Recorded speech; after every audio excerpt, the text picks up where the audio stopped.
Jordan Moore, Shaun Cody, Max Browne, Keely Eure, USC football insider, joins us now. And, well, that went well, guys, I have to say. We've been on this show and talked about a lot of different things over the years. This is an easy one. That was a pretty perfect opening game.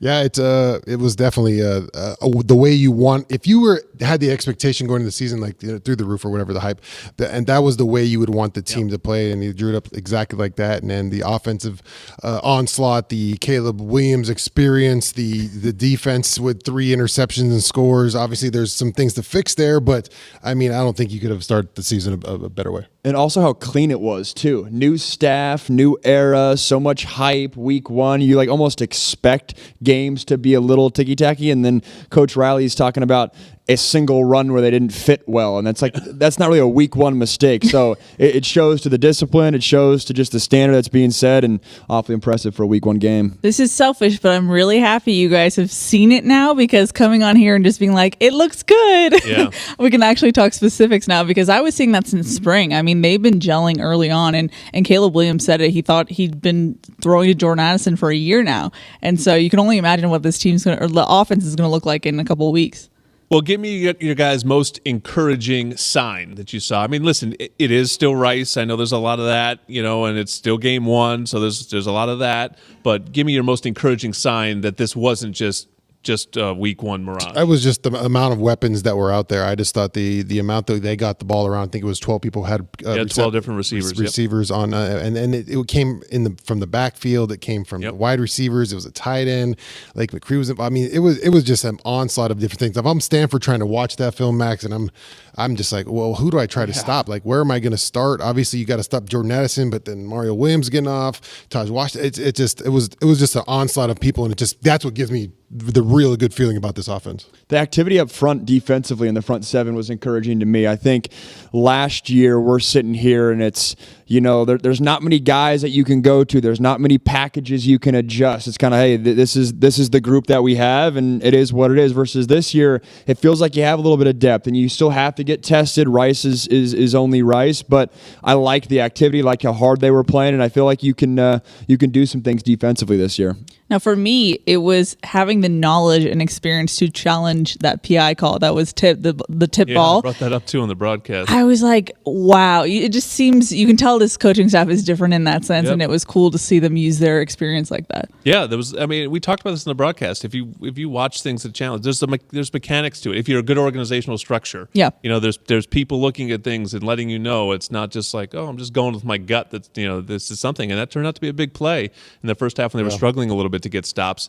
Got one there, and then once you separate, that's the difference. If you let this offense get away from you, it's a scary thing for an opponent, and that's certainly what happened to Rice. Biggest question mark? Is there something that stood out where you go, okay, I'm still in wait and see mode here?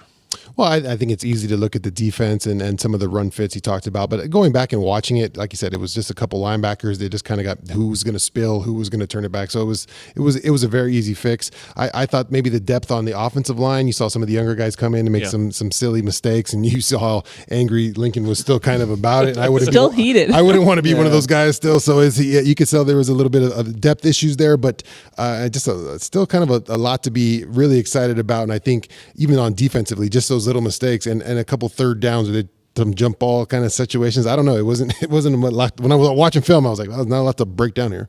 I'm intrigued to see how the tight end room impacts things, because you go through a lot of not using the tight end in that game. But if we do find ourselves in a game this year where someone has our number and does drop 8, and you do need to run the ball and you do need to lean on those schemes, it feels like the staff might have a drop off with that room. And is that the Achilles heel for some opponents this year? Intrigued to see how that room grows. Yeah, just echoing Shaun, just the run fits. I feel like Stanford's going to chomp the bit at that. That's something that they're good at, and why not test USC again? Also, just the second corner position, Sierra Wright and Jacoby Covington both went through reps on Saturday. I couldn't tell really who I liked better just from Saturday, so kind of seeing how that develops. Well, the revenge tour begins this Saturday. It's probably not a revenge tour for anyone, because no one on this team even remembers last season. But it's full circle for us in the sense that it was Stanford that came in, embarrassed USC in the Coliseum, ended the Helton era, and now here we are again. And so it's a fun, sort of interesting early litmus test for the Riley era. Yeah, and it's always interesting against Stanford because it's early like this, and you get David Shaw has definitely, he'll always do his homework. And this one, it feels like he's always got something up his sleeve to some kind of special wrinkle, whether it's 3 tight ends or whether they're shifting offensive linemen or whatever it is. He's going to have some kind of wrinkle special going up there to Palo Alto. So, and then I think you add that layer of the first road trip that's why I asked Coach that. It's always an interesting experience to take your team on the road for the first time because you learn a lot about the players because it's the first time the young guys are doing it. It's the first time the transfer guys are doing it. You have to experience that together. So that's what makes me uneasy sometimes on those early road trips. And usually when you're playing Stanford, it's a huge test for your offensive and defensive lines. I actually think it's going to be a big test for the secondary. I love Stanford's receivers. This is not the normal Stanford offense we're used to, where it is a bunch of fullbacks, a bunch of tight ends, a bunch of offensive linemen. They're going to roll out 3 receivers most of the game, and I think that's going to be a good test for a secondary that's got a lot of guys rotating through. Yeah, just echoing all of that. I want to see the defense again. It was something in camp where I was like, obviously you saw the firepower for USC's offense. So you're in practice, you're like, is this USC's offense? Is this USC's defense? What's happening here? And we had some issues. We saw that, but what will we see against Stanford? I'm really curious. Yeah, it always ends up early on the schedule. It's become this great rivalry. Stanford's fallen off a little bit in terms of being an upper echelon of the Pac-12, but they still beat USC. They still beat Oregon last season, so they can be a tricky opponent. They're a unique opponent, too, and I think we talk about how teams are going to try to beat USC, and it's controlling the clock, and Lincoln Riley knows that. Again, he said it, he's been through this his whole career. That's the only way to stop someone like Caleb Williams sometimes is to keep him on the sideline. Well, Stanford wants to do that anyway, so it'll be an interesting clash of styles there. It's Jordan Moore, Shaun Cody, Max Browne, Keely Eure here to wrap up the show. And I don't think we got to this last week, but we have a new segment, Over Under. The Over Under is presented by Pechanga Resort Casino, proud partner of USC Athletics. Okay, so I'm setting the over under here at 30 points. Over.